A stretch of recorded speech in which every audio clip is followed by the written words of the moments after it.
Hello everyone and welcome back to another episode of the Impact Play, impacting more than just gaming. We are your weekly source for the latest news, updates, discussions, and debates that brings down to beyond than just gaming. We are not only blurring the lines between gaming, tech, entertainment, sports, and even music. We are amplifying voices from those respective fields and having their stories told here on the Impact Play.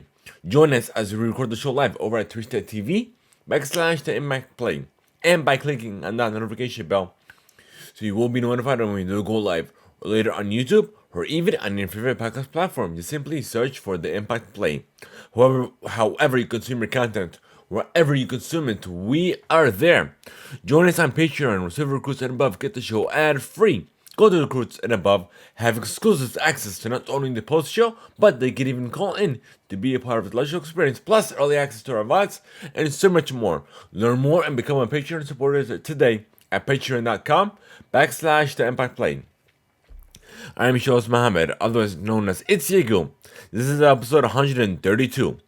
We are an Epic partner, so with every purchase you make within the Epic ecosystem, when you use our created code, the Impact Play, we get a commission. That will help support and further elevate the show and take us even to new heights at no extra cost to you. And speaking of ads, this episode of the Impact Play is sponsored by the folks over at Anchor.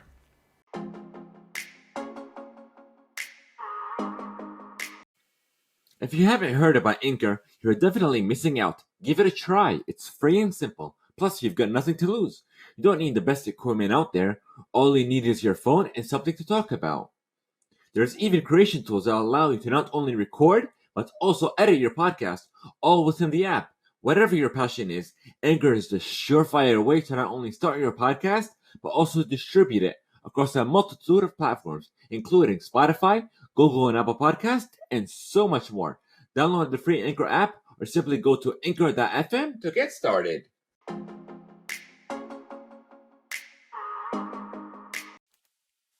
On the agenda, we have all the newsworthy announcements from CES 2022. GameStop is breaking into the NFT space. Apple is the very first company to be worth $3 trillion. A Fallout TV series, a Pokemon and Converse collab. Ubisoft Plus is coming to Xbox. ABC acquired Hedive's anime distributor Sentai. Peter Bogdanovich has passed away. Max Holloway withdraws from UFC 272. The latest from the MLB lockout. Sue Bird returns for her final season. Kanye West is set to highlight Coachella. The Grammys have officially been postponed. The Weeknd's Dawn FM album is out now, plus the top stories of the week. So welcome to our very first segment of the show, where we discuss what we have been playing, what we have been up to, and essentially what we have been enjoying.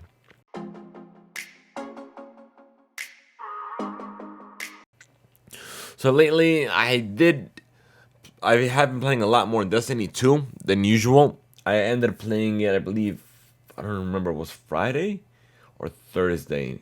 I don't recall. Actually, let me go see. Let me go back to the Twitch channel and I'll tell you right now, actually. Let's see. Content. Then we go to video producer. I only hopped into it a couple of days ago. That's weird. Really? December 27th? I don't think that's... No, I played it off stream. So, let me see. What day did I play it? I believe it was Friday or Thursday, if I'm not mistaken. But yeah, I did play a little bit. I ended up progressing the story, the current story progression. But what I found out that during that time, that off stream, was that Destiny 2 is off of Game Pass, but for console, but it's still on Game Pass for PC. But me, I prefer it on console. So what I'm gonna do is, once the Witcher Queen DLC comes out in February, I'm gonna go ahead and purchase all the DLC. I'm pretty sure they're gonna have some sort of bundle deal to get all the DLC, how they usually do it. So I'm just gonna wait on that, and then I'll purchase everything for the Xbox. But yeah, Destiny is a fun time nonetheless. Been having a blast with it, and I love the story. The lore, I'm not so much of a fan of. I don't like reading all those scripts and what have you. But yeah, but I like how they changed it. Where as soon as you open up Destiny 2, it takes you to the story. It takes you into a random fire team and what have you to progress the current story. But that's what I like. But Rocket League, haven't played much of it lately. Short Swipe, same thing. Yeah, that's about it. But shows wise, I did catch up with what's that show on Disney Plus? Boba Fett. I watched the first and two episodes. It's doing well so far. I'm enjoying it. But Witcher season 2, it's gonna take me a while before I finish it. The story isn't really interesting for me. It's not really doing that all for me, but I do have to watch it because I am in that space. I'm covering that space. But yeah, if you guys haven't watched it yet, for now I won't spoil anything. Until a later time, until we do like a spoiler cast. So be on the lookout for that.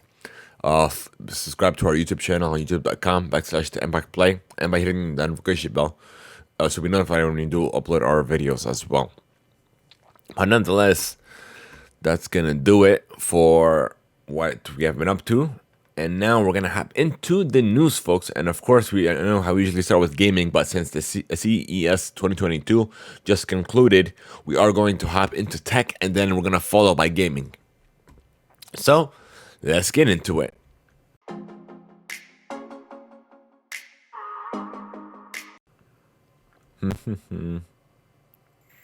Here it is. Okay. Tech. Qualcomm is working with Microsoft on custom chips for the next generation of AR glasses. This is coming from The Verge. Qualcomm and Microsoft are partnering to develop a new customized Snapdragon augmented reality chip that will power future AR glasses within Microsoft's ecosystem. The new partnership was announced at Qualcomm CES 2022 keynote. We're announcing that we're developing a custom augmented reality Snapdragon chip for next generation, power efficient, very lightweight AR glasses for the Microsoft ecosystem, said Qualcomm CEO Cristiano Amon. And we're integrating into that chip platform software from both companies, the Microsoft Mesh platform and the recently announced Qualcomm Snapdragon Spaces XR development platform. Snapdragon Spaces will fully integrate into Microsoft Mesh.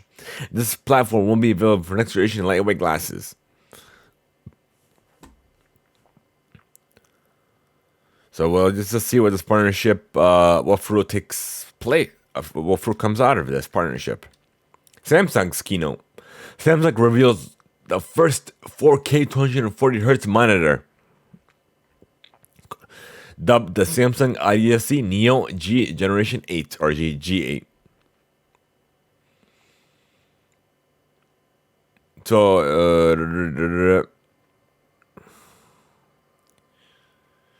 the 4K panel is the first to feature a refresh rate as high as 240 Hz, which is what you more likely expect to see from our premium 1440 display. You'll need some very, very powerful hardware to drive a display like this. But even if you aren't hitting 240 frames per second, the added fluidity will be evident in fast-paced titles. The Neo G8 will also be a good fit for both the Xbox Series X and PS5, given that the display will ship with a single 1.4 display port and two HDMI 2.1 ports. The illuminated ring on the back also synchronizes with content on the screen to cast some slight ambient lighting behind it.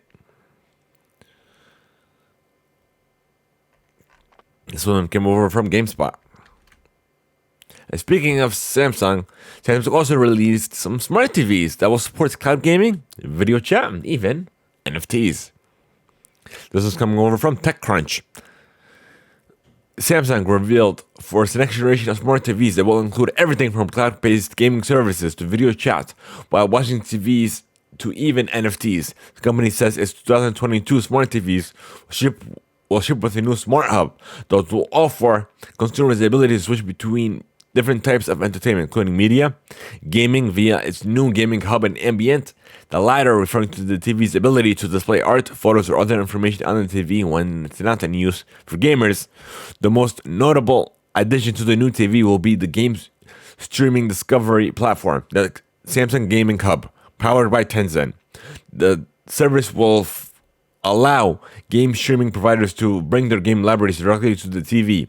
Samsung announced partnership with NVIDIA's GeForce Now, Google Stadia, and Utomic, and says more partnerships will come further down the road. I'm sorry, Xbox is in here because they're partnering with Samsung. Okay, with their phones, but we'll see. Select 2022 4K and 8K TVs and gaming monitors will also support the new HDR10 Plus gaming standard, offering an HDR gaming experience with low latency, variable refresh rate and over 120 Hz. This experience features automated HDR collaboration that does away with the need for manual collaboration for settings across input sources like consoles, PCs, and more. The company notes supported TVs include the Neo QLED lineup with the Q70 TV series and above, as well as Samsung gaming monitors.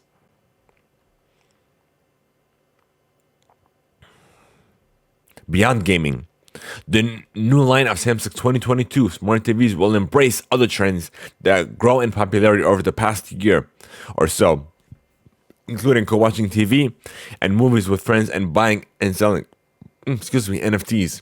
During the early days of the pandemic, family and friends looked for different ways to connect and spend time together while under COVID-19 lockdowns and other restrictions. This led to a rise in co-watching services and features that let users stream entertainment at the same time as their loved ones. Hulu, Amazon Prime Video, and Disney Plus, amongst others, launched co-viewing features and let people stream a movie or show at the same time in different locations. More recently, Apple launched SharePlay over FaceTime, which also supports Disney Plus and other streaming apps like NBA, Paramount Plus, Showtime, Apple TV, and TikTok, for example. Samsung's take on this trend is to instead offer its own Watch Together app that lets family and friends video chat while watching a TV show or movie on their TV. So, another more odd addition to the Smart Hub is support for NFTs. The platform will offer an app that allows users to discover, purchase, and trade NFTs on Microsoft Micro LED, Neo QLED, and the Frame TV models later this year. With demands for NFTs on the rise, the need for a solution for today's fragmented viewing and purchasing landscape has never been greater, the company told The Verge. When detailing what it calls the world's first TV screen-based NFT explorer and marketplace aggregator, users will be able to browse, preview, purchase, as well as show off their NFT art on their TVs. The latter, enhanced by a smart collaboration feature that will automatically adjust the TV's display settings to match the NFT's creators' recommendations. As users research NFTs, they'll also be able to view the NFT's history and the blockchain metadata. So Samsung couldn't provide more information on this, but hopefully we'll get more later on throughout the year. John Deere introduced a self-driving tractor that arrives later this fall. It's coming over from TechCrunch.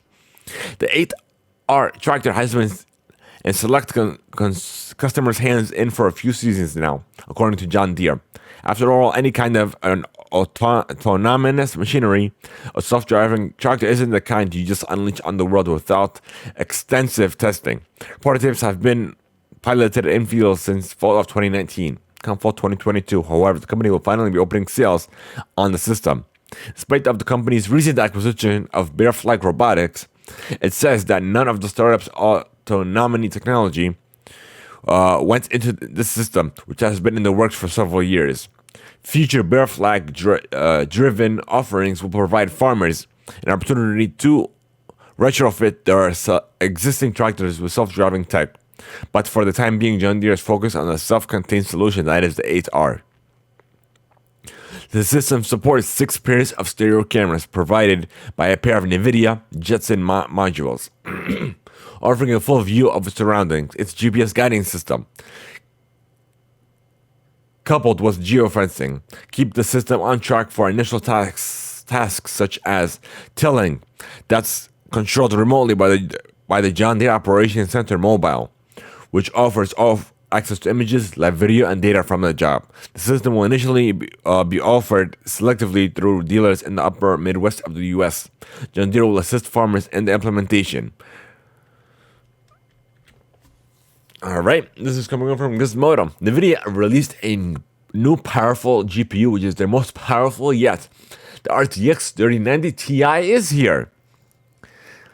NVIDIA just raised the performance ceiling for both its desktop and laptop graphic cards, announced at the CES 2022.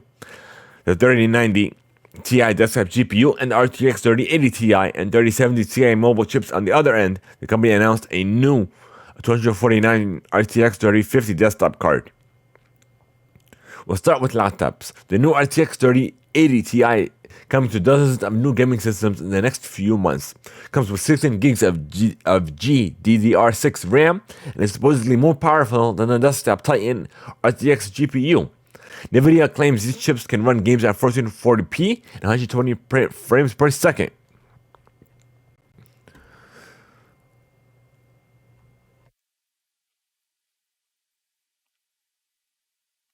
So they said that they will provide some more details sometime later this month, but we didn't get any more details than that.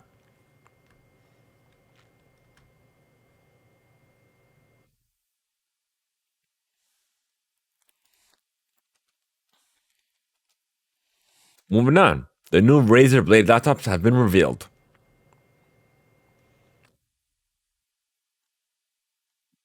The new Razer Blade 14 is the cheapest of the bunch, although that isn't saying much since it will still run customers $2,000. For the wall user will get a powerful machine, especially with something coming in a thin and light chassis. The basic SKU of the Razer Blade 14 comes with a 1080 144Hz display, a GeForce 3060 with 6 gigs of RAM, AMD's Ryzen 9 6900Hz processor, and 16 gigs of DDR5 memory. And it is set to launch the first quarter of 2022 and with pre-order starting February 10th. Likewise, the new Razer Blades 15 and 17 get even more performance out of a compact mobile package. Recently, in the first quarter of 2022, both laptops also featured NVIDIA's GeForce RTX 3060 graphic cards, while swap out AMD CPUs for a high-end offering from Team Blue. The new Razer Blade 15 and 17 include an Intel Core i7 12800Hz or H, giving a slight boost over the Blade 14. However, the performance uptick may not be the difference in cost between these two models. And the lower end 14 with the new Razer Blade running 2500 and the 17 costing 2700. And speaking of other announcements, this was coming over from GameSpot. Project Sophia is a modular system designed to function as both a workstation and a gaming rig, letting you quickly configure it to fit your needs without taking up excessive space, and a separate haptics equipped gaming chair is the icing on the cake. Project Sophia will include a traditional PC tower, instead fitting a custom PCB directly into the desk. An Intel CPU and an NVIDIA GPU are included and housed in a magnetic chassis that can snap underneath the tabletop. And it's upgradable, so you'll be able to keep the form factor for a long time. It also includes modules for adding things like touchscreens, wireless charging, and even a cup warmer.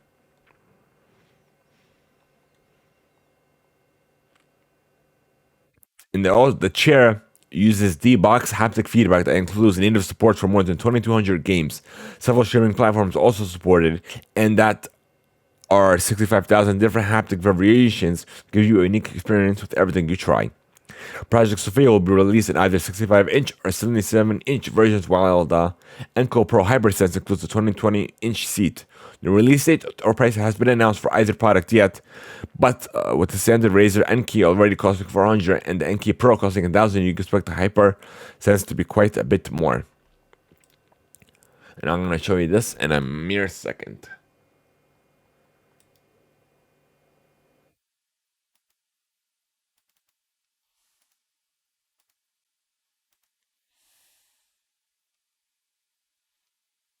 There you go. There's the two-in-one desk and PC. I've seen like other gaming rigs where it's using a clear desk with the TV, with the parts inside of it, but this one you don't have to worry about anything. You could easily upgrade the parts if you wish. View all images. Yeah, that's just a laptop. So that's it, folks.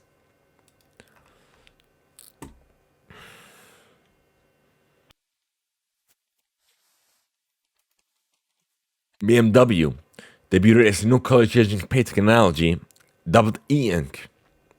This is coming over from The Verge. Have you ever felt indecisive about what color vehicle to buy? BMW might have the car for you. The German automaker showed off its new color changing paint technology at the 2022 Consumer Electronics Show in Las Vegas. This shares more in common with a Kindle than you'd think at first glance, relying on e ink, the electronic paper technology used in e readers, and the old Pebble watch. The color changing paint technology is making its debut on a concept version of the BMW iX that was presented at CES. So the surface coating of the BMW iX Flow featuring e-ink contains many millions of microcapsules with a diameter equivalent to the thickness of a human hair. Each of these microcapsules contains negatively charged white pigments and positively charged black pigments, depending on the chosen setting. Stimulation by means of an electronic field causes either the white or the black pigments to collect at the surface of the microcapsule, giving the car body the desired shade.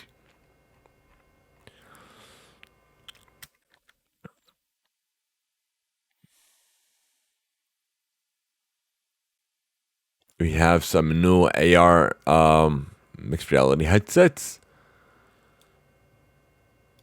that we're going to get into momentarily. Yeah. Oh, yeah, we got this too. Speaking of headsets, Sony did reveal more details about the PlayStation VR 2 and the Sense controllers at CES 2022. This is going over from Engadget. So Sony did confirm it's named the PlayStation VR 2, which we knew from before. The new headset will be compatible with the PS5 and with the new VR2 Sense controllers. And it has a display resolution of 2000 by 2040 pixels per eye, has 110 degree field of view, and is capable of 90 to 120 frames per second frame rate and supports 4K HDR. The PSVR 2 features inside-out tracking, which means it has multiple embedded cameras to track the movements of your head and controllers.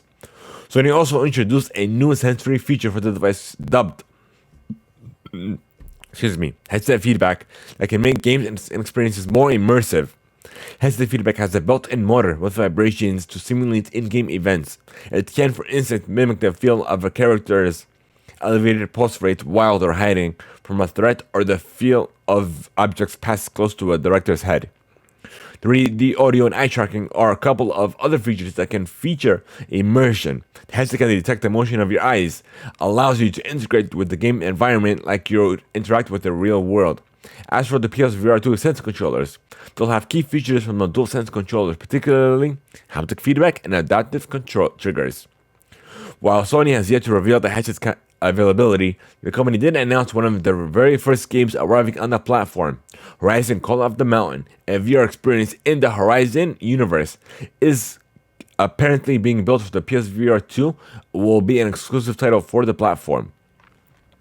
So hopefully this will be backwards compatible with PSVR 1 titles, because if not, then they're gonna lose a whole bunch of sales, which is, yeah, I'm sure that that's something that they don't want to lose. Because there was a PS VR1, there's a lot of titles that are available for it, and hopefully you could transfer those titles to this next VR platform once it comes out. All right, we have some AR and VR glasses that were released from both TCL and what's that other one? I saw something else here. Let me see. Let me look into it. Give me a second, folks.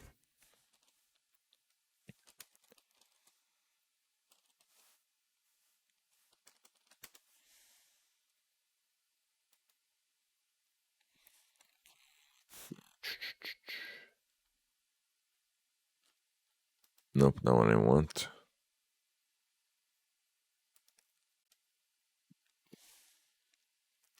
We got the oh, perfect. Okay, this is coming from TechCrunch. We have we talked about the PSVR 2. Here's the HTC Vive wrist tracker, which let's see, which does include hand tracking. HTC's approach is a bit different. Instead of relying entirely on cameras or hoping you'll strap sensor packed bands to each wrist to help the system track what the cameras can't see, like when one hand is obscuring the other, or you've got your arm behind your back for a golf swing. The company also demonstrated the sensors working while attached to other objects, like ping pong paddles and a Nerf gun. The company did say the sensor should start shipping later this year for $129. One catch for now, it'll only work with HTC's Vive Focus 3 headset. Hopefully, it'll be available for other headsets moving forward. We also have the Shift Toll Megan X.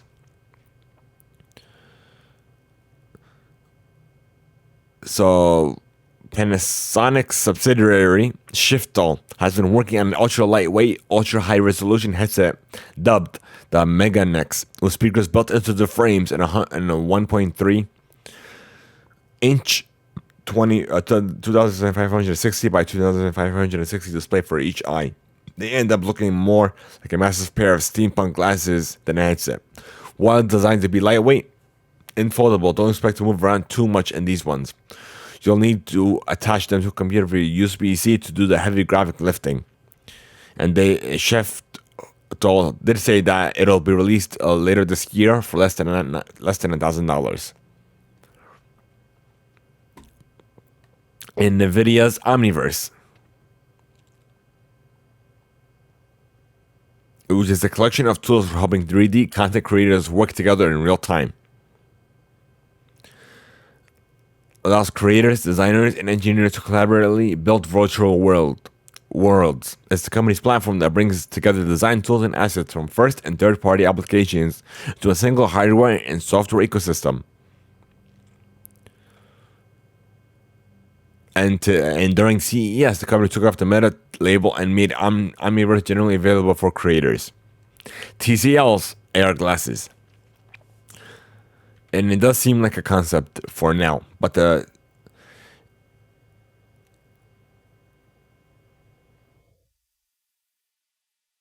so let me see something. Let me look into this real quick.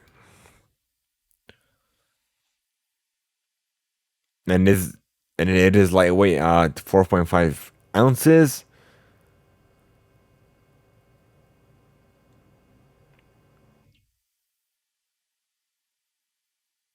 So it does have two. The next Wear G, which is available now apparently, and the TCL Next Wear Air, which is essentially a concept devices.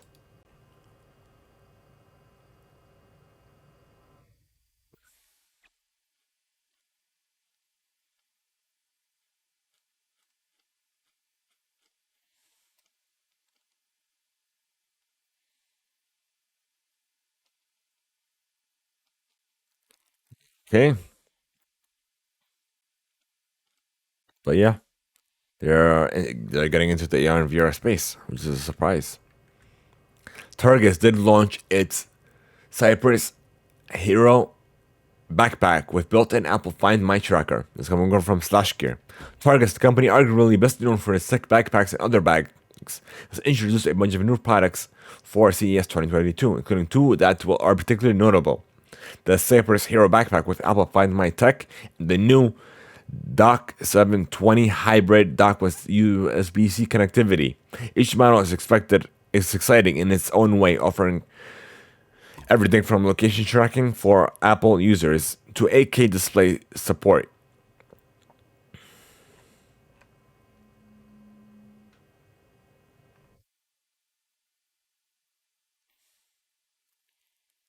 And another product includes a universal dock with a biometric fingerprint sensor for authentication that is joined by USB-C support for powering either two 4K monitors for HDMI and DisplayPort, or a single 8K monitor using the display link. So now we have a phone release. The OnePlus 10 Pro is the first phone of 2022. So it does include 120 hertz fluid AMOLED with an LTPO screen, which means the phone can adjust its frame rates to improve battery life. There are no specifics on screen size, but the rumors suggest it'll be a pretty large 6.7-inch display. It will include 80 fast watt charging and 50 watts wireless charging in its flagship, which will also be suitable when the 5000 mAh battery doesn't need charging. The OnePlus 10 Pro will be powered by a Snapdragon Generation 1 chip running Android 12 with OnePlus's Oxygen OS tricks and aesthetics. When it comes to cameras, expect 48 and 50 megapixel sensors with an additional 8 megapixel sensor too. Optimal zoom capabilities, we don't know just yet, but that's all we have for you at the moment. And we also forgot one announcement. Samsung's foldable phones. Samsung, let's see, showed off a bunch of prototype folding devices that could hint at more foldables to come. Take the Flex X, which is a multi-foldable device that can stretch all the way out to a triple wide screen, or the Flex G, which is a pocket-sized device that folds inwards to protect the screen. But there's a video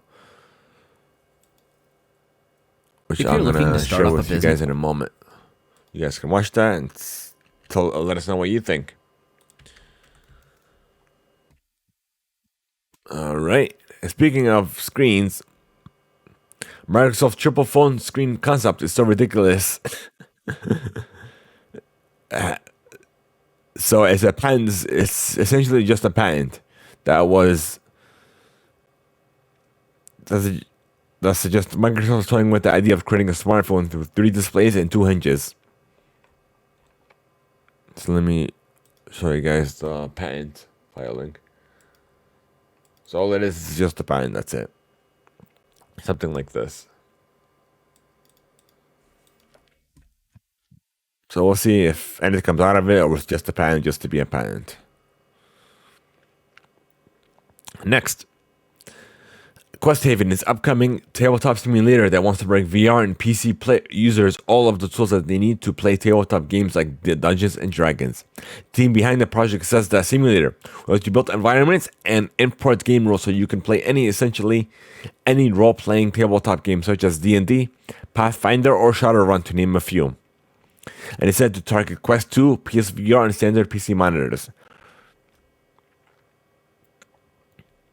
And it said that Quest Haven is more of a platform than a game, since it doesn't come with any set rules. Those are imported by the user so they can play anything.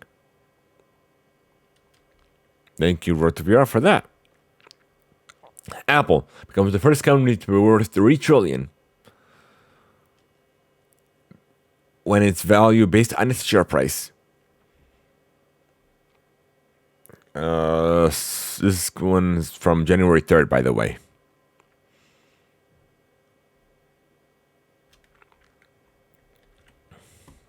AT&T and Verizon will delay 5G expansion over aircraft interference concerns. This is going on from Engadget. AT&T and Verizon won't start rolling out their C-band 5G service on January 5th after all. The companies have agreed to comply with the request from the Federal Aviation Administration and the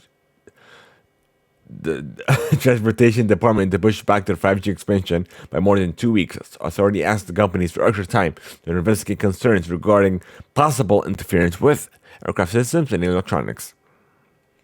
So both AT&T and Verizon were supposed to roll out their potentially faster C-band service using newly purchased frequency specs back in December, but they held off due to these, negotiations. GameStop is now entering the NFT fray. That's part of a turnaround plan.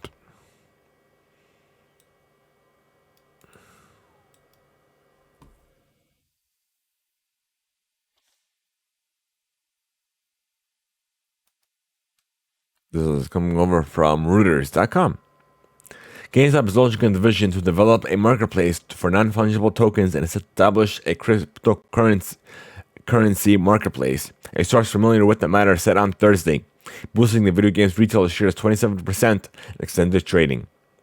GameStop declined to comment. The Wall Street Journal first reported the news, citing people familiar with the matter. The video game retailer is undergoing a revamp, with Chairman Ryan Cohen tapping executives from companies including Amazon.com Incorporated to turn GameStop away from brick and mortar and towards e-commerce as well. So this is actually a big step for them. I never expected something like that. I expected them to like step up their game into like the digital gaming of digital gaming forefront, but it looks like they went a step further into NFTs. So we'll see. It's kind of similar to how Coinbase is creating its own NFT based trading platform as well. All right. Speaking of NFTs, Konami. Here, this was going over from GameSpot. The Castlevania series is celebrating its 35th anniversary this year. To mark the occasion, Konami is rolling out new Castlevania-themed NFTs, the Konami Memorial NFT program, and as it's called, begins with an auction starting on January 12th. There are 14 items up for sale, including pixel art showing off iconic scenes from the games. Some of the NFTs include newly drawn art from the Castlevania series, the NFT page says.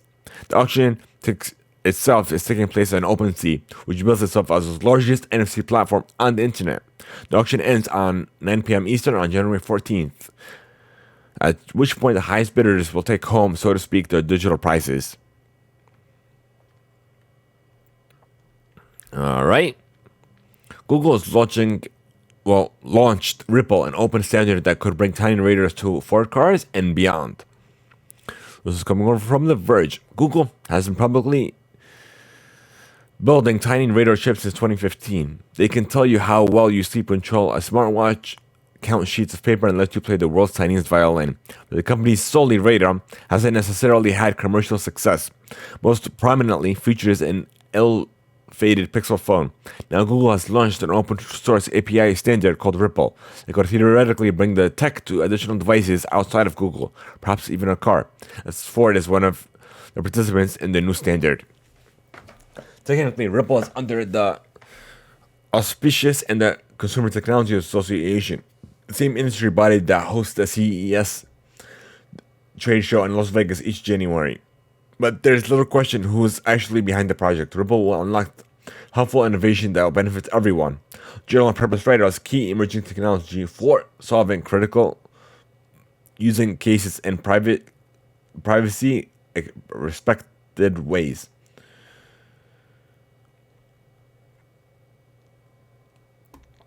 But that's about it. Got that. And we are done with tech, folks. Now we're going to move on to gaming.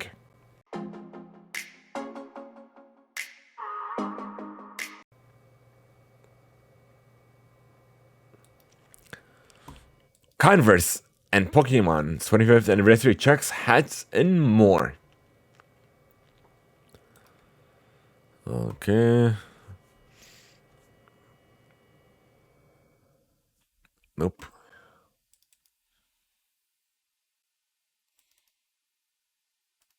Not it. That's not it either. There we go.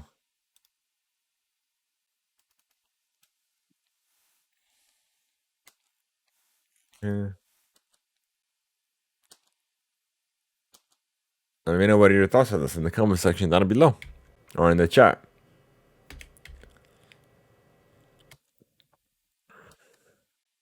Diggly. These are actually nice, but covers are not comfortable for me. Like I really like these.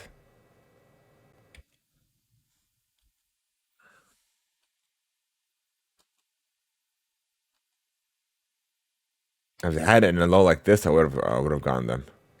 But not like in this style. But yeah, whatever. It is what it is. But that's nice. Pikachu on the toe of the shoe. Oh, look, there's a thunderbolt on the tail of the shoe. Jiggly.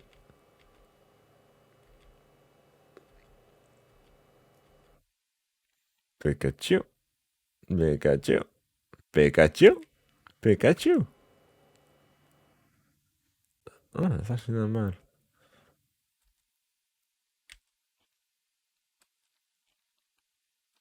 That's funny. Jigglypuff's mad face. Nice hoodie.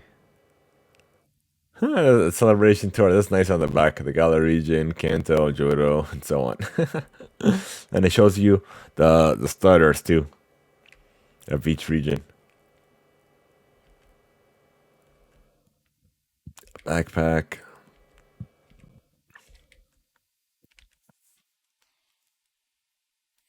Okay. Alright, moving on. Mario Kart 9 is reportedly in development with a new twist coming from IGN. According to an industry analyst, Mario Kart 9 is currently in active development. Will have a new racing twist and could be teased this year.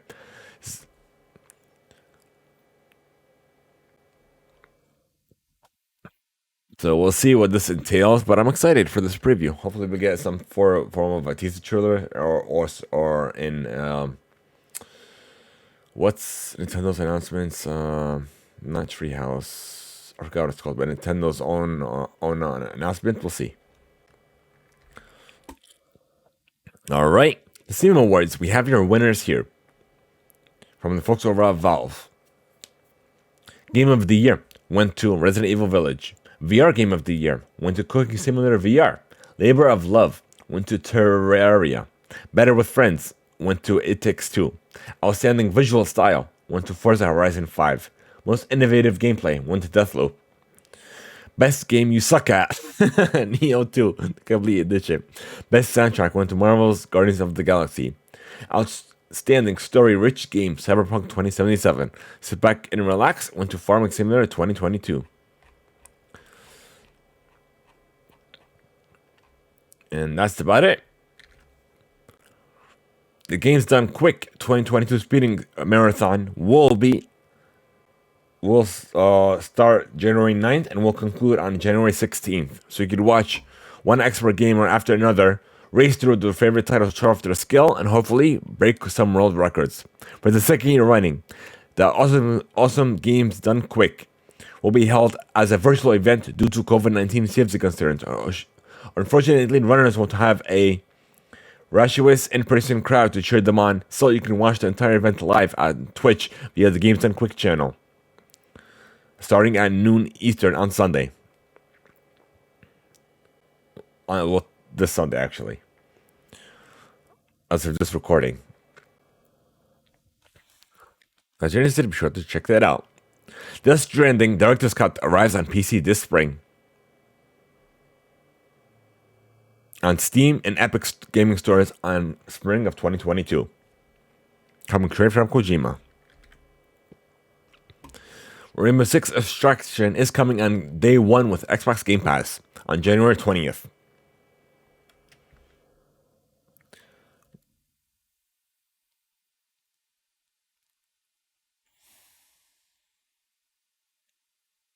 So on console, PC, and the cloud. Speaking of Game Pass, Ubisoft Plus will be launching on Xbox in the near future. It was previously Ubisoft Plus has previously been exclusive to PC and cloud services such as Google Stadia and Amazon's Luna, giving subscribers day one access to new releases and DLC for the publisher's games. The service will be coming to Xbox, but Ubisoft hasn't announced when, but it hasn't revealed if the pricing will remain the same, with the current subscription going for $15 a month on PC. Unlike EA Play, the announcement makes no mention of the service being included as part of Game Pass members on either Xbox or PC or even Ultimate. But we'll see if this. I feel like it'll only be available for Xbox Ultimate members, but we'll see. PS5 is getting a tournament feature later on this year. The PlayStation 5 is adding a new tournament feature in 2022. PlayStation boss Jim Ryan has confirmed, speaking at CES 2022. Ryan talked about what's next for the console, and the one feature he mentioned was something called tournaments, which is presumably themed around competition. This one, we're also planning to introduce a new tournament feature in PS5, Ryan said. But that's all we have for you. The Fallout TV series. This is coming from GameSpot. Amazon's Fallout TV series adaptation has received its first update in over a year, with the series now planned to enter production sometime this year. This is one of the first updates the series has been since its teaser back in 2020, leading some to wonder about its status.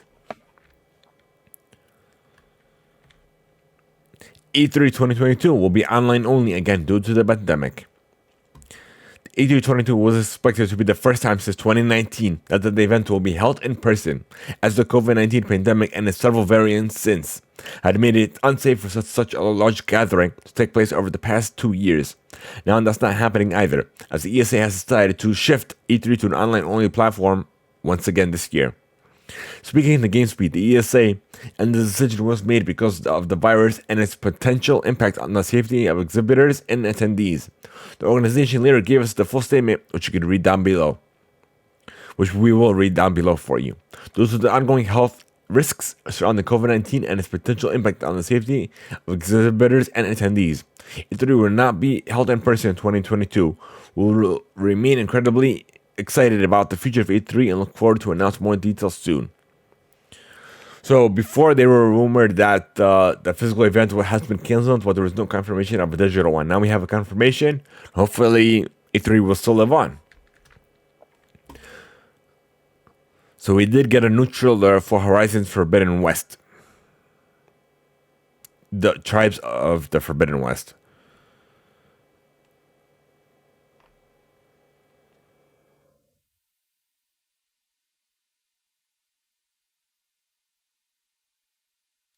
So we're not going to go into details, but let me see. Will launch on February 18th for PS4 and PS5.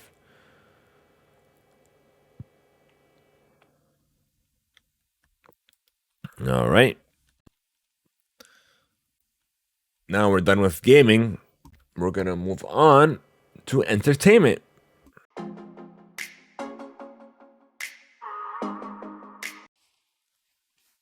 Peter Donovich, who's the last picture in the Paper Moon, solidified his reputation as one of the most important filmmakers in the new Hollywood of the 70s, but whose personal life threatened to overshadow his career behind the camera, has died.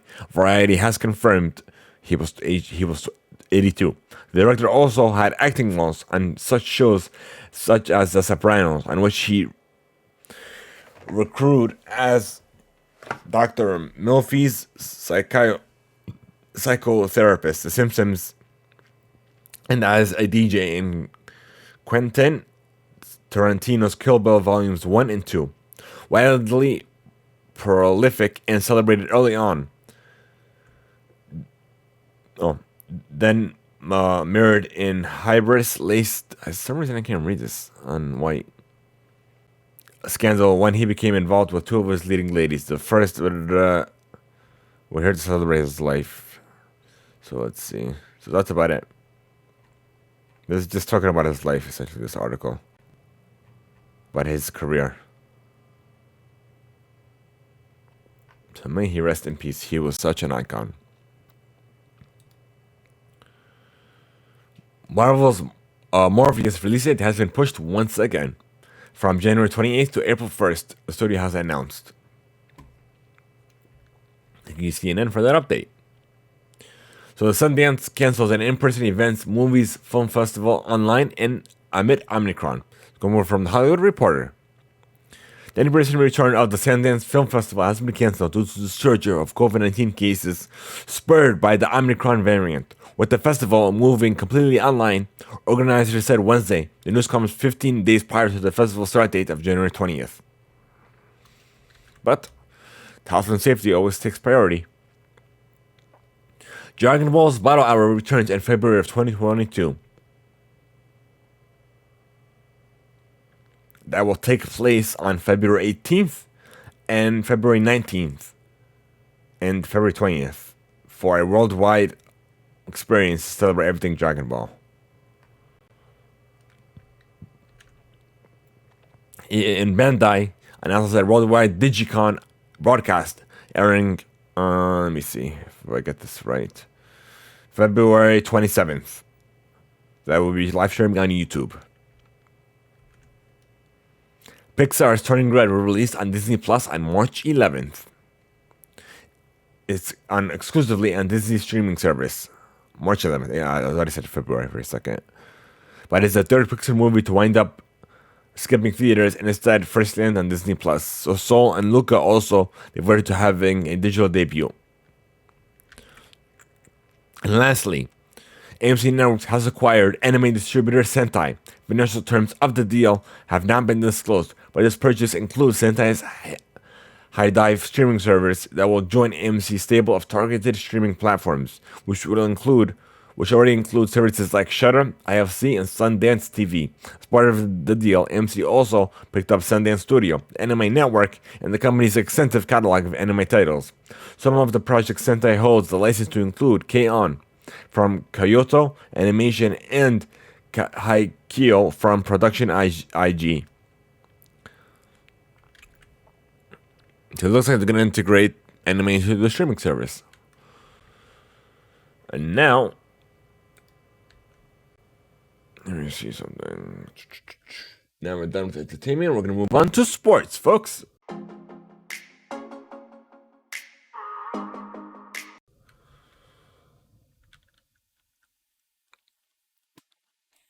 The Washington football team announced the date it will announce its new team name. The club will unveil its name and new logo on February 2nd of 2022. Thank you, NFL, for that update. Speaking of NFL, Antonio's... let's see. Antonio Brown did take off his uniform and just left in the middle of the game. Stadium security thought he was a shirtless fan at first. Let me see something. I know I have to... Oh, but he did speak out, though.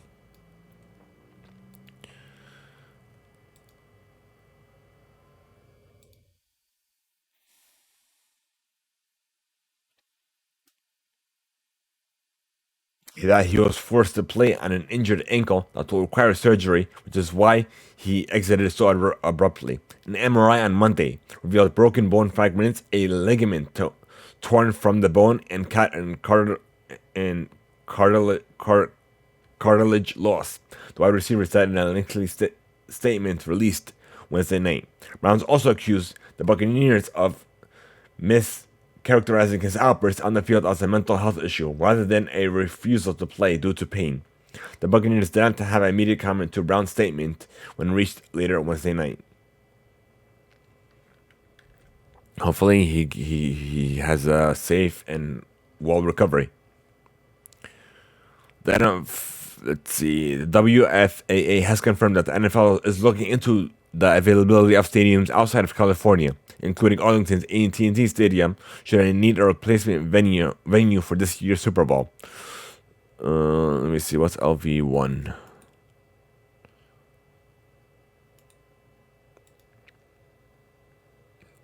Uh, 56. Super Bowl 56 is currently scheduled to take place on Sunday, February 13th at the brand new SoFi Stadium in Inglewood, California, just outside of Los Angeles. Okay. The Mavericks honor Dirk Nowitzki and retire his number 41 jersey in an emotional celebration. We have an injury update for Sasha Banks. Did suffer a foot injury at the WWE live event in Fayetteville, North Carolina, Sunday night. Although nothing is broken, MRI has revealed a bruised calcaneus bone, and she will be out of action for 6 to 8 weeks. Speaking of WWE, they did release even more stars. So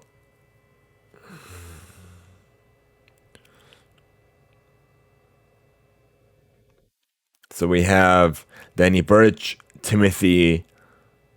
I'm sorry if I watched these names, but Timothy Dachar, Hiroki Suzuki, William Regal, Casey Corino, Scott Armstrong, Hiroki Suzuki, George Carl, Ryan Katz, Dave Kapoor, Road Dog Ryan James, and Ace Steel. So, and they released a statement as well. With the continued evolution of NXT 2.0, we've decided to part ways with some of the staff based in our performance center. We thank them for their many contributions throughout the years and wish them their best. So essentially, that they cut them from the roster. So we have your SmackDown results from January 7th.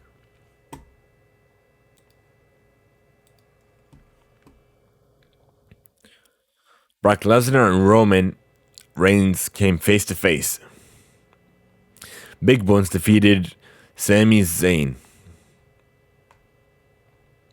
Charlotte Flair defeated Naomi. Happy Corbin and Madcap Boss defeat the Viking Raiders. The Usos defeat New Way in a SmackDown Tag Team title street fight. And next, this big one here. Sue Bird will be returning for the 19th WNBA final season and will be her last season before going into retirement.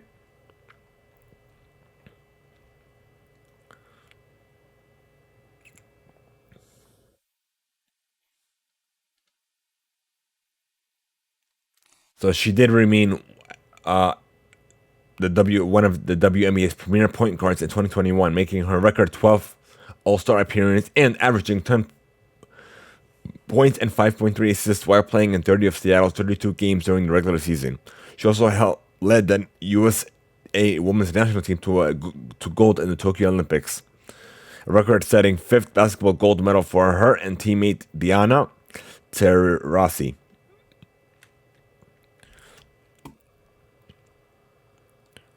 All right, number 2 seed North Dakota State, stormed its way to another FCS national championship and a 38-10 victory over number 8 seed Montana State in one of the most dominant performances in title game's history. The Bison now have won 9 Division I championships since 2011 and are a perfect 9-0 since the title game moved to Frisco, Texas. North Dakota Bludge owned Montana State behind 380 yards rushing and 7.2 yards per carry against a strong Bobcats defense. Running back Cobb Johnson rushed for 106 yards, 76 of which came on a touchdown. When in the second quarter, fullback Hunter Lupick added 82 yards and 3 scores in an MVP performance for the champions. Quarterback Cam Miller threw 126 yards and a touchdown on 13 passing attempts. The Bison posted 270 yards rushing in the first half, behind the All-American offensive lineman Cody Mach and Cordell Valson, averaging an even 10 yards per carry. It takes a 20-0 lead into the break. From there, the Bison effectively ran out of the clock and route to the next national championship. Thank you, CNBC, for all of these updates. CNBC Sports, I should say.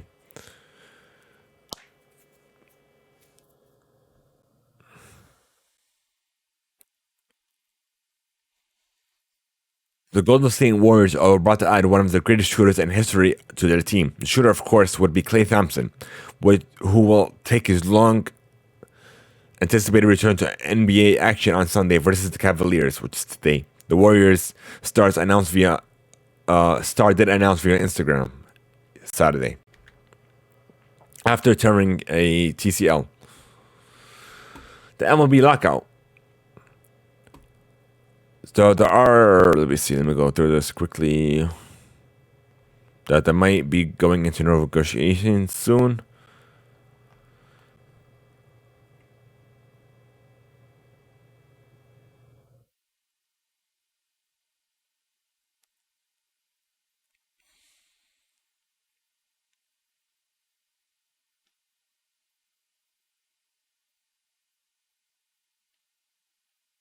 Yeah, that's about it. That's all I'm seeing.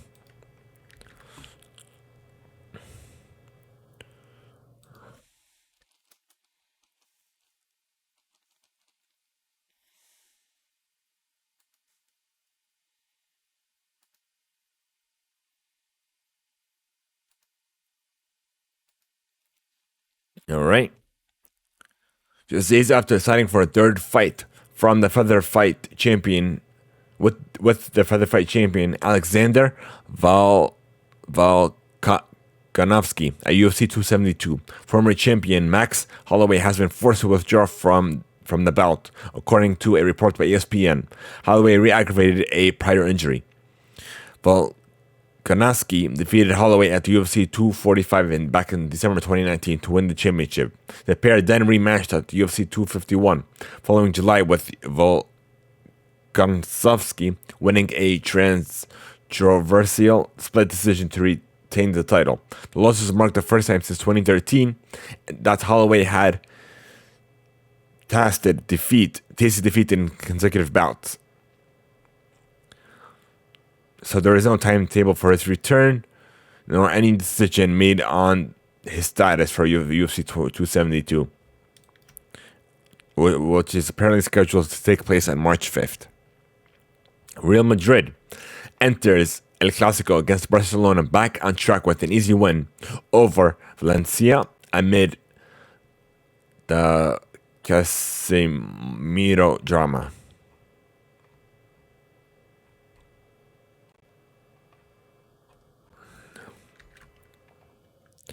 So here are your FA Cup results. Newcastle. Hold on, let me see. So the 150th anniversary of the FA Cup has seen 3 Premier League sides fall out of the competition, with quite a few cup sets to go around as well.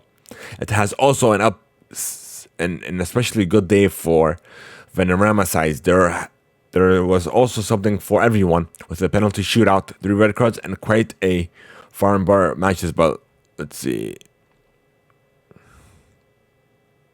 Chelsea won by the largest margin of goals as Thomas Lencho played a strong lineup against 5th tier side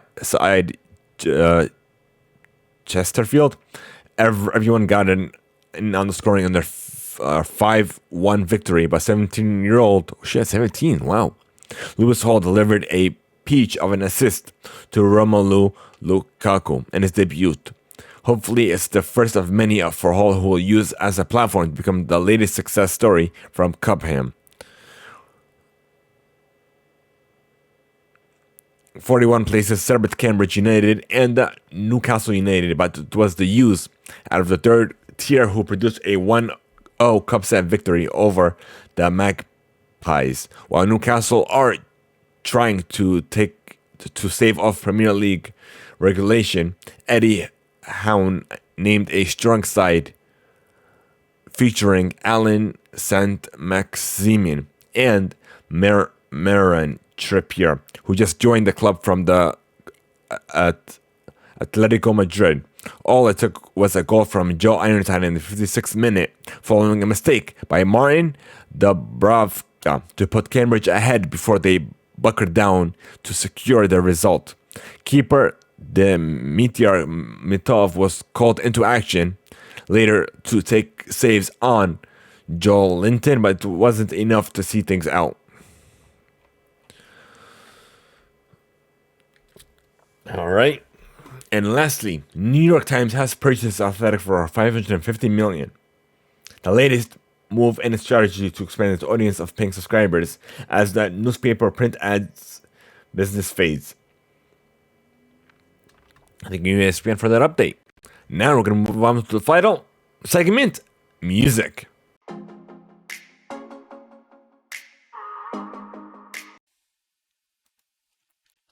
Kanye West now goes by Ye has been tapped to headline Sunday night at this year's Coachella Valley Music and Arts Festival, and Music also staged a second Sunday service performance.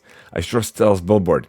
Billie Eilish is also in talks to highlight the event, likely Friday, sources confirm. Thank you, Billboard, for that update. The Grammy Awards has officially been postponed, coming from Variety. With no confirmed date as of yet. And now we have a new Pharrell and Adidas, another Pharrell and Adidas collab.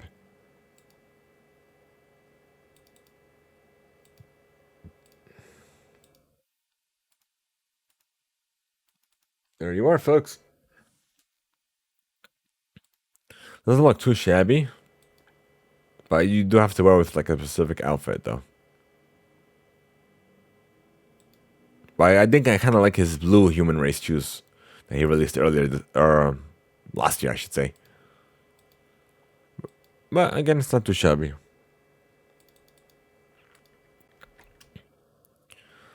We have 5 uplifting moments in line music. And Kanto hits the charts. The Walt Disney animated film jumped 110 to 7 on the Billboard 200 album chart. Wisin and Raw Alejandro headed to the barriers in their native Puerto Rico to give out toys and gifts to their community in celebration of the Three Kings Day. On Friday, J Balvin released the official music video for his track Lo Que Dios Quiere, part of his album Jose, one of Billboard's top Latin albums of 2021. The Neo Garcia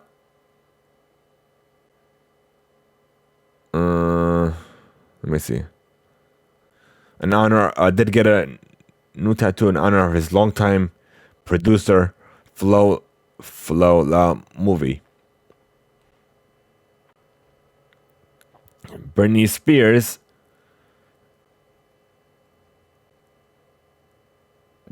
was just shown in a clip listening to Bad Bunny. So now we're gonna move on to some new music as well. We have Bande MS featuring Carrie Leon and Ojos Querados. We have Los Illuminati from Rochi RD and Anuel AA. We have Amor Pasero from Sebastian Yatra. Speaking of new music, we have a brand new album from The Weeknd. For the latest Dawn FM, the 16-track offering contains appearances from Tyler, The Creator, Lil Wayne, Quincy Jones, and Nuxtrix, Point Never, and actor Jim Carrey. To announce the LP's guest features, Bell unveiled a cinematic trailer to go along with his imaginative and aged album artwork, which shows himself in his elder years. The album's arrival is also accompanied by a live global stream via the Amazon Music app and on Amazon's Music Twitch channel. That's new.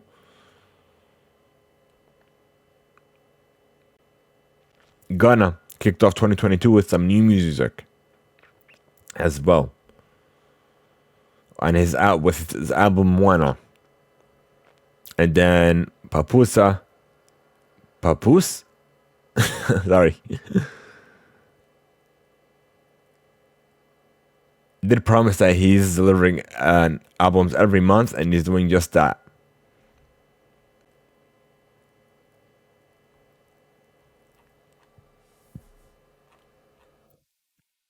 So it's December, and Ghana's album is Dios Forever. So I'm gonna listen to those hopefully over the weekend. And SZA did announce a new video for her I Hate You. And Rihanna gives a new glimpse of her new Savage and Fenty stories.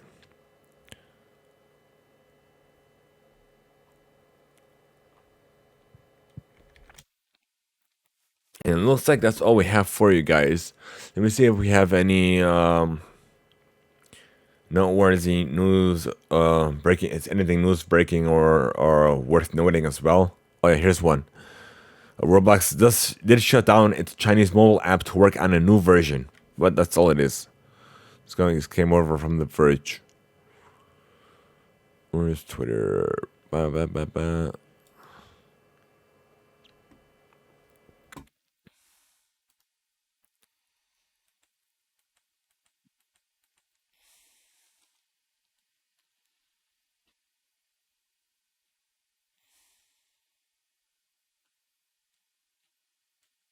Mhm. Oh, I forgot about the Razer Fossil Generation 6 smartwatch. That was announced at CES, but I felt like it wasn't really newsworthy.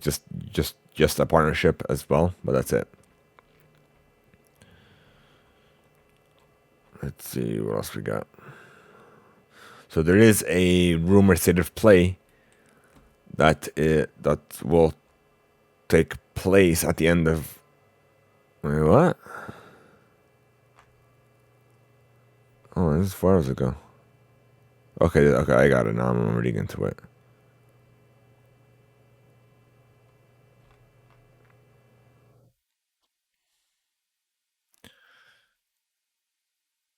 To know more about upcoming titles such as Hogwarts Legacy, God of War Ragnarok, Gran Turismo 7, and plenty more, but there was no date here.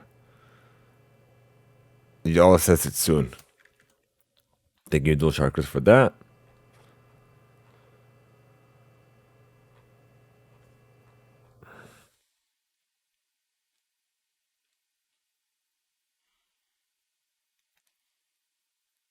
And then Star Wars Jedi Fallen Order 2 will reportedly be announced sometime this year from GameSpot.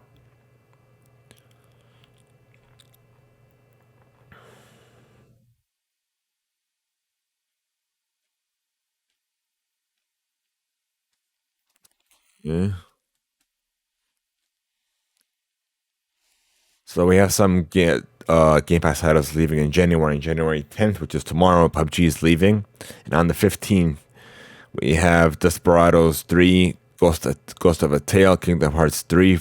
Okay, so Desperados 3 is for console, cloud, and PC. Ghost of a Tale is leaving PC. Kingdom Hearts 3 is leaving console. Mountain Blade Warband is leaving console, cloud, and PC.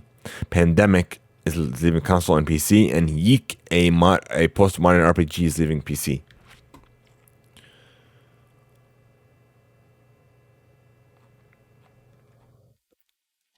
Let's see.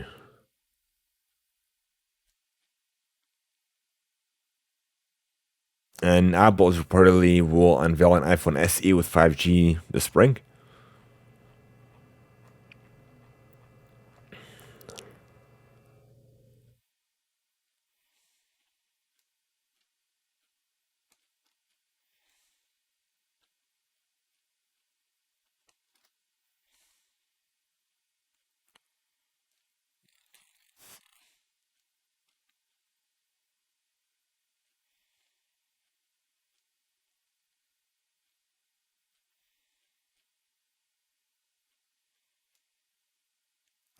We did get a new look of the Riddler and the Batman.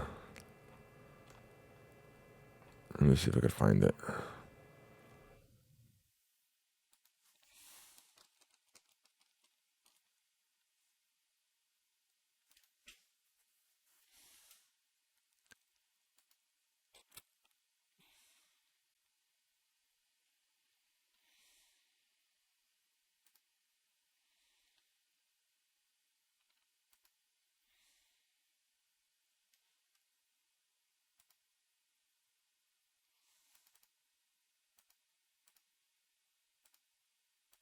There you go. Let me know what are your thoughts on these in the comment section or by sending us a reader mail, which I'll get into shortly. I'm pretty sure this is just his debut, and his costume will evolve.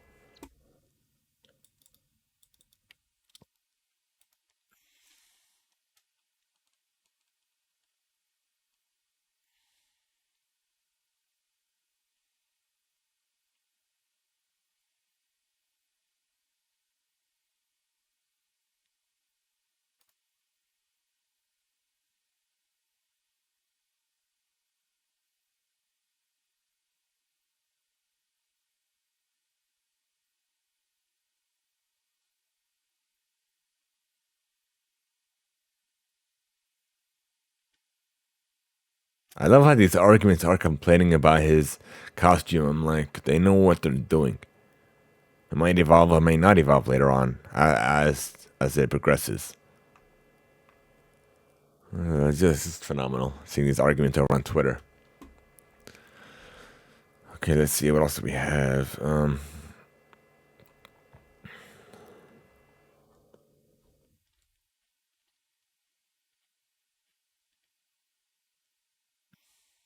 So the Broncos have fired coach Vic Bancho, and this is breaking as well.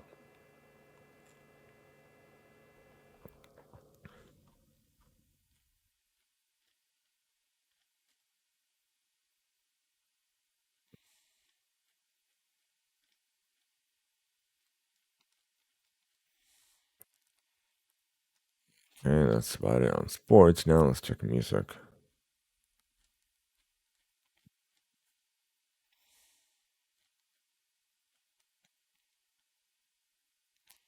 So Haley is teasing a Bad Bunny collab, and quote unquote that has been discussed.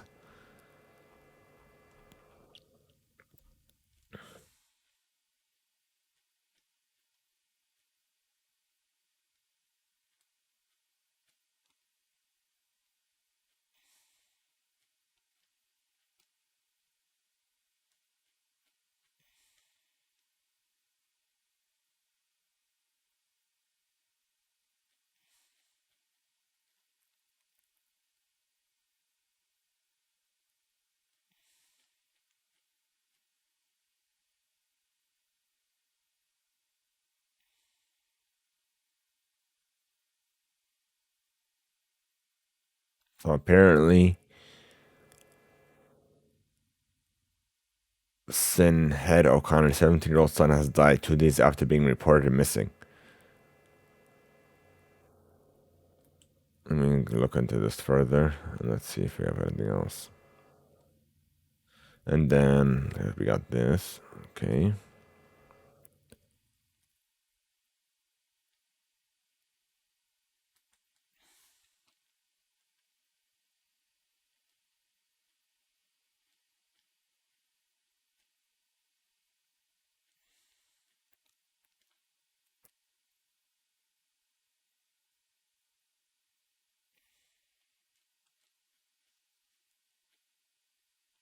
Okay, so that's about it. So the Nothing Compares to You singer told fans that her son Shame, who she shares with her ex-folk singer Donald Lodi, had decided to end his earthly struggle. Wow, that's horrible.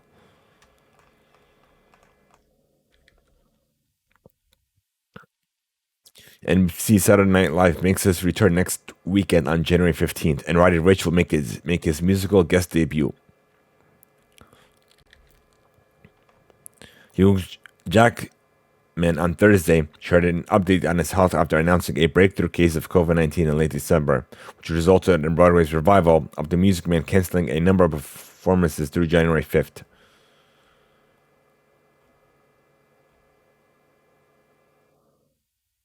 Oh, that's all it is. Okay, just a Broadway show being canceled. Okay, so that's about it, folks. And now we're going to move on to Radio Mail. Guys, interested in sending us to Radio Mail? Here's how.